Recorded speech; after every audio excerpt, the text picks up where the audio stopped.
আমরা তো এই দুনিয়ার ভিতরে একটা উসিলা দিয়ে এসেছি, একটা উসিলা দিয়ে এসেছি। সেই উসিলাটা হলো আপনার আমার মা, আপনার আমার বাবা। আপনার মার গর্ভ ধরে আপনি দুনিয়া এসেছেন, আমার মার গর্ভ ধরে আমি দুনিয়া এসেছি। আজকে আমার ভাইরা অনেক সন্তানদেরকে দেখেছি, অনেক সন্তানেরা মা বাবার সাথে খারাপ ব্যবহার করে, খারাপ আচরণ করে, মা বাবার কথাগুলি মানে না, মা বাবাকে ভালোবাসে না। ঠিক কিনা, আছে না নাই? ওই সকল সন্তানগুলোকে আল্লাহ হেদায়েত দান করুক, সকলে বলেন আমিন। আর যে সকল সন্তানেরা মা বাবার সাথে খারাপ ব্যবহার করবে, আমার আল্লাহ বলে কাল কিয়ামতের ময়দানে সকলকে আমি জাহান্নামে দিব, এটা ওয়াদা আমার আল্লাহর। আজকে আপনার মা আপনাকে গর্ভে ধারণ করেছে, কতটা বলেন, কিন্তু বলতে তো সহজ।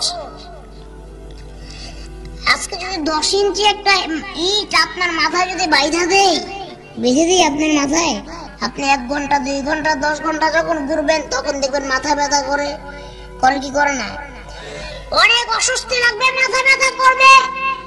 আর আল্লাহ পাক রব্বুল আলামিন কত বড় কুদরত দান করলেন, 10 ঘন্টা না, 1 ঘন্টা না, 10 ঘন্টা না, 10 দিন না, আল্লাহ পাক রব্বুল আলামিনের হুকুমে 10 মাস 10 দিন আপনার আমার মা আপনাকে আমাকে গর্ভে ধারণ করেছেন। কাজেই যারা মায়ের সন্তান, মা আমাদেরকে দুনিয়ায় এনেছেন আল্লাহর পরে। হযরত মুসা আলাইহিস সালাতু ওয়াস সালাম, হযরত মুসা আলাইহিস সালাতু ওয়াস সালামের সময় একদিন হযরত মুসা আল্লাহর কাছে দোয়া করতেছে, ইয়া রাব্বুল আলামিন, আমি মুসা যখন জান্নাতে যাব তখন আমার সাথে আমার জান্নাতের সঙ্গী হবে কে? কি বলছেন? আল্লাহ, আমি যখন জান্নাতে যাব আমার সাথে আমার জান্নাতে কে যাবে? মাওলা, তারে তুমি যদি আমার একটু দেখাই দা। আমার আল্লাহ বলে, মুসা রে, তারে আমি তোমারে দেখাবো। তুমি অমুক এলাকায় অমুক বাজারে যায় দেখবে সে দোকানদারি করতেছে। আল্লাহ পাক রব্বুল আলামিনের হুকুমে ওই এলাকায় মুসা আলাইহিস সালাম চলে গেলেন। যায় দেখেন এক বাজারের ভিতরে ঢুকে ওই লোকটা মাংসর ব্যবসা করে, গোশতের ব্যবসা করে। কিসের? গোশতের ব্যবসা করে। ওই লোকটাকে মুসা আলাইহিস সালাম যায় বলল, ও ভাই, আমি একজন আল্লাহর রাস্তার পথিক, আজকে তোমার বাড়িতে আমার একটু খাওয়ানোর মতো সুযোগ হবে? কি বলেছেন? তোমার বাড়িতে আমাকে কি আজকে একটু মেহমানদারি করানো যাবে? তখন এই লোকটা বলে, ভাই কেন না, আমি দোকানটা বন্ধ করছি, আপনি একটু দাঁড়ান। যখন মুসা আলাইহিস সালাম দাঁড়াইলেন, দোকানটা বন্ধ করে যখন আল্লাহর পয়গম্বরকে নিয়ে তার বাড়িতে গেলেন, যাওয়ার পরে মুসা আলাইহিস সালামকে বলে, ভাই আপনি একটু বসেন। দেখলো একটা দোলনা দুলতেছে। কি দুলছে? দোলনা দুলছে। তার ওই কসাই মানে যে গোশত বিক্রি করে তার মা এমন একজন মুরব্বী মানুষ, হাঁটতে পারে না, চলতে পারে না, লড়তে পারে না। ওই মহিলাকে দোলনা থেকে নামাইয়া, মাকে দোলনা থেকে নামাইয়া তারপর কি করলো, একটু গোশত ব্যাগে করে নিয়ে আসছিল। সেই গোশতটাকে সুন্দর করে ঝোল রেঁধে মাকে খাওয়াইয়া দিচ্ছে, সুন্দর করে রেঁধে মাকে খাওয়াইয়া দিচ্ছে। আর মুসা আলাইহিস সালাম দেখে তার মা দুইটা ঠোঁট আস্তে আস্তে নড়ে আর কি যেন বলে। মুসা আলাইহিস সালাম যখন লক্ষ্য করলো, তখন তার মা যখন ঠোঁট নাড়ে আর তার জন্য দোয়া করে, দেখতেছে কি দোয়া করতেছে। এখন দেখতেছে তার মা দোয়া করতেছেন, আল্লাহ গো, যেই সন্তানটা আমাকে এত ভালোবাসে, আমাকে এত মহব্বত করে, আমার এত যত্ন করে, মাওলা তোমার পয়গম্বর মুসার সাথে তুমি তারে জান্নাতে দিও। ঠোঁট নাড়ায় নাড়ে আস্তে আস্তে বলতেছে, আর মুসা আলাইহিস সালাম লক্ষ্য করেন, বলতেছে, আল্লাহ তুমি আমার সন্তানটাকে জামানার পয়গম্বর মুসা আলাইহিস সালামের সাথে জান্নাতে দিও। তখন মুসা আলাইহিস সালাম বুঝতে পারলো যে ওই যে লোকটা গোশত বিক্রি করে একমাত্র তার মায়ের খেদমত করার কারণে আল্লাহর পয়গম্বরের সাথে ওই লোকটা জান্নাতে যাবে। এখন আপনি আপনার মায়ের খেদমত করলে যাইতে পারবেন কি পারবেন না? যদি মাকে খেদমত করে নিশ্চয়ই আল্লাহ পাক রব্বুল আলামিন আপনাকেও আল্লাহর নবীর সাথে জান্নাতে দিবে। একটু আমাদের নবী করিম সাল্লাল্লাহু আলাইহি ওয়াসাল্লামের দিকে লক্ষ্য করেন। জন্ম হওয়ার পরে তো পিতা কি পাইল না, 6 বছর বয়সে মাতাকে হারায় ফেলছে, এতিম নবী। আহা, কত কষ্ট করছেন উম্মতের জন্য। আল্লাহ রাসূল বলে গেছেন তোমরা মায়ের সাথে সবসময় সুলভ ব্যবহার করবা, ভালো আচরণ করবা, বাবার সাথে ভালো আচরণ করবা, মার খবর নিবা, বাবার খবর নিবা, মা বাবার হাত পাও টিপে দিবা। কিছু কিছু কুলাঙ্গার সন্তানরা আছে যারা নিজেদের মা বাবাকে বৃদ্ধাশ্রমে দিয়ে দেয়, আছে না নাই? আহারে, মা বাবার দেশে ফেলায় রেখে ঢাকার বাড়িতে থাকি, কোনো খবর নেয় না বছরে একদিন। সেই সব সন্তানগুলোর কি হবে? আল্লাহ রাসূল সাল্লাল্লাহু আলাইহি ওয়াসাল্লাম বলেন যে তাদের অবস্থা হবে ওই রূপ, তাদের জাহান্নামের লিলিহান শিখায় ফালাইয়া দেওয়া হবে। এইভাবে আল্লাহ রাসূলের একজন সাহাবী, তার এমন একটা সময় হয়ে গেল, মুমূর্ষু সময়, মানে মৃত্যুর সময় হয়ে গেল, কিন্তু এমন একটা জায়গায় তার যখন মৃত্যুর সময় অনেক মানুষ কালিমা পড়ে কি পড়ে না? পড়ে। যারা যারা আমার খেদমত করবে রে, ওরে দুনিয়ার মানুষ, যারা যারা আমার খেদমত করবে, আমার আল্লাহ পাক রব্বুল আলামিন বলেন আমি তাদেরকে জান্নাত দিব। ওই সময় আল্লাহর রাসূলের ওই সাহাবীর জবানটা বন্ধ হয়ে গেল, কালিমা পড়তে পারে না, তওবা করতে পারে না। ও আমার যুবক, শুনে রাখেন, তওবা করতে পারতেছে না। তো সাহাবীরা গেল, যাওয়ার পরে বলতেছে ভাই তুমি কেন তওবা করতে পারো না, কথা বলতে পারো না?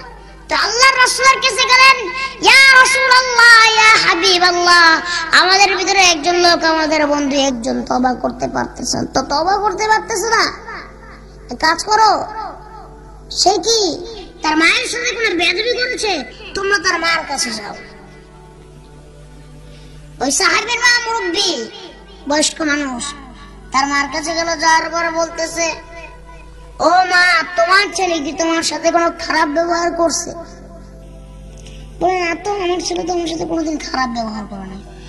তোমার সত্যি করে বলো, না হলে এমন কোন গুনাহ আছে দুনিয়ায় যে গুনাহ করার কারণে একটা লোক মৃত্যুর সময় তওবা করতে পারতেছে না? তখন বলতেছে যে না, আমার ছেলে তো আমার সাথে কোনো খারাপ ব্যবহার করেনি।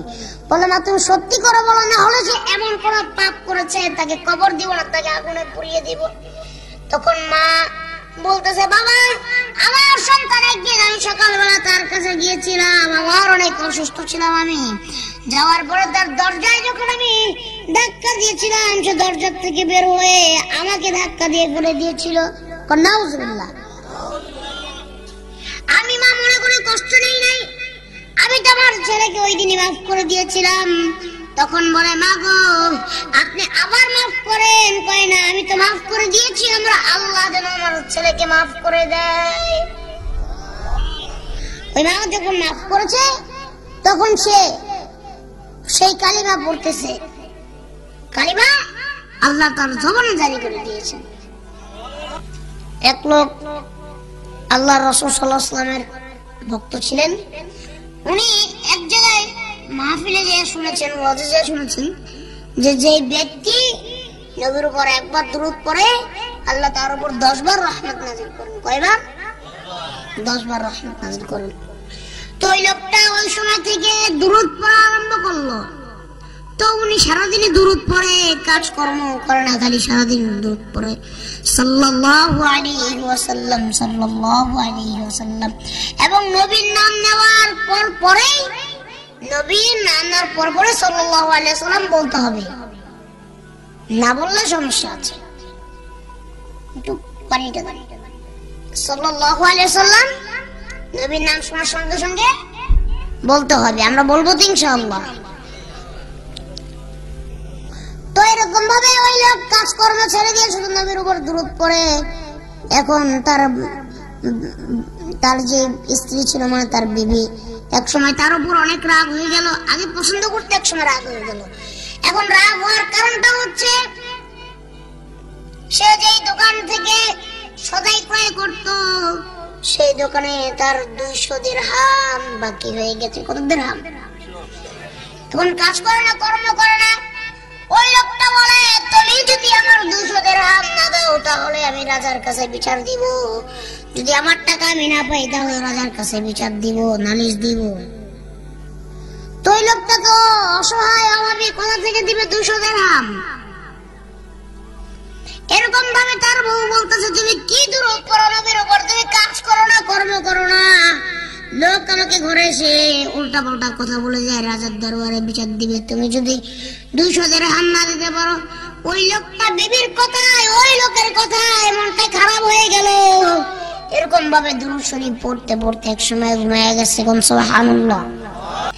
এক সময় স্বপ্নে দেখে এত সুন্দর একজন লোক, তার স্বপ্নে এসে বলতেছে, ও যুবক তুমি কেন কান্দো? আমি কান্দি, আমি 200 দিরহাম ঋণী হয়ে গেছি। আমার স্ত্রী আমাকে বকাঝকা করে, যে ব্যক্তি টাকা পাবে সেই ব্যক্তি বকাঝকা করে। আমি তো কাজ নাই আমার, আমি কোথা থেকে দিব? আর আপনি কে? ওই লোক বলতেছে, ও আল্লাহর গোলাম, তুমি যার উপর দুরূদ পড়ো, আমি সেই লোক বিশ্ব নবী হযরত মুহাম্মদ রাসূলুল্লাহ সাল্লাল্লাহু আলাইহি ওয়াসাল্লাম। সুবহানাল্লাহ বলেন। তুমি যার উপর দুরূদ পড়ো আমি সেই। তুমি এক কাজ করবে, তুমি যেমন আমার একজন প্রিয় উম্মত, এমন তোমার এলাকার বাদশাহ আমার প্রিয় উম্মত। তুমি যেমন আমার উপর দুরূদ পড়ো, সে আমার উপর দুরূদ পড়ে, কিন্তু সে শুক্রবার আমার উপর দুরূদ পড়ে নাই। এই জন্য তুমি বলবা তাকে গরিব দুঃখীর মাঝে 4000 দিরহাম বিলিয়ে দিতে। কি করবা? 4000 দিরহাম বিলিয়ে দিতে।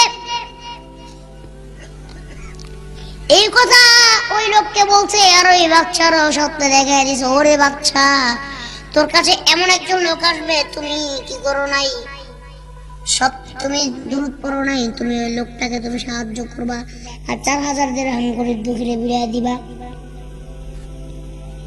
এরকম ভাবে ওই লোকটা গরিব মানুষ বাচ্চার দরবারে হাজির হলো। নিজের ঘরে যে ছিঁড়া কাপড় ছিল সেইগুলো পরে, ভালো কাপড় তো নাই। তো বাচ্চার যে দারোয়ানরা আছে ওই লোকটার সাথে মস্করা করতেছে, ঢুকতে দেয় না ভিতরে। বলে, তোমার কি ছেঁড়া জামা কাপড়, তুমি আবার কি দেখা করবা বাচ্চার সাথে? ওই লোকগুলার দারোয়ানগুলার একটা ভালো লোক ছিল, কথাটা শুনে ভালো লাগলো। বাচ্চার কাছে গেল, বাদশা বলতেছে, ও বাচ্চা, তুমি শুক্রবারে আল্লাহর উপর, আল্লাহর নবীর উপর দুরূদ পড়ো নাই, এই জন্য আল্লাহর রাসূল তোমার 4000 দিরহাম দান করতে বলেছেন। তো এই সুসংবাদ দেওয়ার সাথে সাথে বাচ্চা খুশি হয়ে গেল, 4000 দিরহাম গরিব দুঃখীর মাঝে দান করে দিল, আর 400 দিরহাম এই লোকটাকেও দিল। সুবহানাল্লাহ কইবেন না? কিন্তু ওই যে আটার রুটির দোকানদার, সে তো বিচার দিয়ে দিছে, সেই কোর্টে বিচার দিছে মতো এই লোকটাকেও ডাকানো হলো, ওই দোকানদারকে ডাকানো হলো। লোকটাকে জিজ্ঞেস করতেছে, জজ সাহেব, ও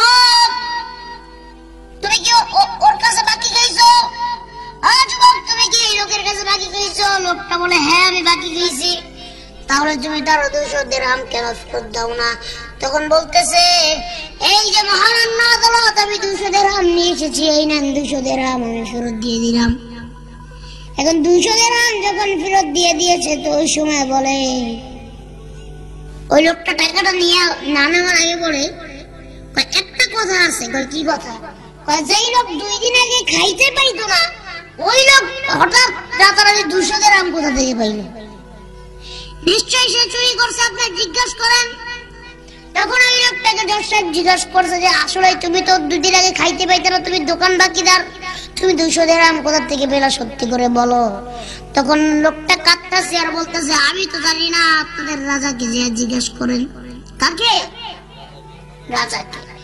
রাজার বাড়িতে খবর পাঠানো হলো, রাজার বাড়ি থেকে একটা চিঠি দেওয়া হলো। চিঠিটা নিয়ে যখন হাজির করা হলো এই লোকটার সামনে, তখন বলতেছে, জজ সাহেব বলতেছে যে রাজার বাড়ি থেকে চিঠি আসছে। জজ সাহেব বলে দেখেন তো চিঠির ভিতরে লেখা আছে যে এই লোক হচ্ছে আমার লোক, এই টাকাটা আমি ওনারে দিয়েছি, এই লোকের অপমান যে করবে তারাই আমি ফাঁসি দিব। এইবার বিচারক দেখে তো মাথা নষ্ট হয়ে গেছে। তখন ওই দোকানদার ধরছে, কয় দোকানদার রে, এই নে তোর 200 টাকা ওই লোকের দেওয়া লাগবো না, আমি তোর 200 টাকা দিয়ে দিলাম। এখন দোকানদার কয় হাই হাই, রাজার যার পক্ষে বিচারক, যার পক্ষে আমার আল্লাহ আছে, আমি তার বিপক্ষে যাইতে চাই না। চিৎকার মেরে বলেন সুবহানাল্লাহ। যার পক্ষে, এই জন্যই আল্লাহ পাক রব্বুল আলামিন বলেন, ও দুনিয়ার মানুষেরা, তোমরা তোমাদের মারা যখন তোমাকে একবার একটা হুকুম করে বাবা ওই কাজটা করো, শুনলাম না, দুইবার বলে বাবা এই কাজটা করো, শুনলেন না, তিনবার বলে বাবা এই কাজটা করো, শুনলেন না, চারবার বলে বাবা এই কাজটা করো, শুনলেন না, তখন মা রাগ করে কি বলে, তুমি আমার সন্তান না, একে একে 4 বার 5 বার তোমাকে একটা কাজের হুকুম দিলাম, তুমি করলা না, তোমার আমি তেজ্যপুত্র করে দিব। আর আমার আল্লাহ বলে, ও দুনিয়ার বান্দা, ও আল্লাহর গোলাম, ও যুবক, তোমরা শুনে নাও, আল্লাহ কোরআনের ভিতরে বলে শুধু 1 বার 2 বার 5 বার 10 বার না, 82 বার একই কথা বলেছেন, ওয়া আকিমুস সালাতা ওয়া আতুজ যাকাত, তোমরা নামাজ কায়েম করো এবং যাকাত আদায় করো। আপনার মা আপনার বাবা 1 বার 2 বার 4 বার 5 বার বলে রাগান্বিত হয়ে যায়, আমার আল্লাহ পাক রব্বুল আলামিন 1 বার 2 বার না 82 বার বলেন, তারপর আল্লাহ রাগ হয় না, ঠিক না? আল্লাহ নাফরমানি 5 ওয়াক্ত নামাজ পড়লে আল্লাহ 5টা পুরস্কার দিবেন। কয়টা? আরো জোরে কোন কয়টা? আল্লাহ বলে প্রথম পুরস্কার, তোমার দুনিয়ার ভিতরে আমি রিজিকের ফয়সালা করে দিব। কোন সুবহানাল্লাহ। কিসের ফয়সালা করে দিবে? বলছে তোমার দুনিয়ার ভিতরে যত রকমের অভাব অনটন আমি আল্লাহ পাক রব্বুল আলামিন সব দূর করে দিব। এখন মানুষের অভাব অনেক, দেখবেন এই অভাব থাকবে না যদি নামাজ আদায় করি আমরা। কি থাকবে না? দ্বিতীয় পুরস্কার আল্লাহ বলেন, দুনিয়ার মুমিন, তুমি যদি নামাজ আদায় করো আমি তোমার কবরের সব আযাবগুলি মাফ করে দিব। এই ভাইরা আমার, আরেকটা পুরস্কার আল্লাহ বলেন যে কবরের আযাবকে মাফ করে দিব। কবরের আযাব বেশি না কম? আরো জোরে কোন, বেশি না কম? কবরের আযাব অনেক কঠিন। রব্বুল আলামিন বলেন, কবরের ভিতরে যে ফেরেশতাটাকে তোমাকে আযাবের জন্য আমি নির্ধারণ করেছি, এমন বড় এক মহার গর্জ থাকবে যা দিয়ে তোমাকে আঘাত করা হবে, তোমার শরীরের প্রত্যেকটা অঙ্গ প্রত্যঙ্গ ছিন্ন বিচ্ছিন্ন হয়ে যাবে, তুমি চিৎকার করতে থাকবা, কিন্তু সে চিৎকার গুলো শুনবে না। কেন? সে কানে শুনে না, আমি তার কানকে স্তব্ধ করে দিয়েছি। এখন যদি কানে না শুনে, যদি চোখে দেখে তোমার মুমূর্ষু অবস্থা, তাহলে তার খারাপ লাগতে পারে, কিন্তু সে চোখেও দেখবে না, আমি তার চোখকে অন্ধ করে দিয়েছি। জোরে কোন কথা ঠিক কিনা? ভাইরা আমার আল্লাহ পাক রব্বুল আলামিন বলেন কবরের আযাবগুলিকে মাফ করে দিবে। 3 নম্বর আল্লাহ পাক রব্বুল আলামিন বলেন ফুলসিরাতের যে পুল আছে সেই পুলটা হবে হাজার হাজার বছর রাস্তা, চুলের থেকেও চিকন, আবার তরোয়ারের থেকেও ধারী, ঠিক না? ওই পুলের উপরে দিয়ে যখন আপনি হাঁটা আরম্ভ করবেন, হাত পা কেটে আপনি জাহান্নামের নিচে গরম আগুনে পড়ে যাবেন, তরল লাভায় পড়ে যাবেন, আবার গলে যাবেন, আবার বাড়াইবো, আবার ছাড়বে, আবার হাঁটতে যাবেন, হাজার হাজার বছর অতিক্রম হয়ে যাবে। আর যদি আপনি 5 ওয়াক্ত নামাজ ঠিক মতো আদায় করো, আমার আল্লাহ বলেন চোখের পলকে তোমাকে পুলসিরাতের পুল পার করে দিবে। বন্ধ করো। কি বলেছেন? পুলসিরাতের পুল চোখের পলকে পার করে দিবে। সুবহানাল্লাহ, আল্লাহু আকবার। তৃতীয়ত আল্লাহ পাক রব্বুল আলামিন চতুর্থতে বলেন আমি তোমার আমলনামাগুলো ডান হাতে দিব। কোথায় দিব? ডান হাতে। পঞ্চম পুরস্কার আল্লাহ পাক রব্বুল আলামিন বলেন তোমাদেরকে আমি বিনা হিসাবে জান্নাত দান করব। কয়টা পুরস্কার পাবেন? 5টা। আচ্ছা,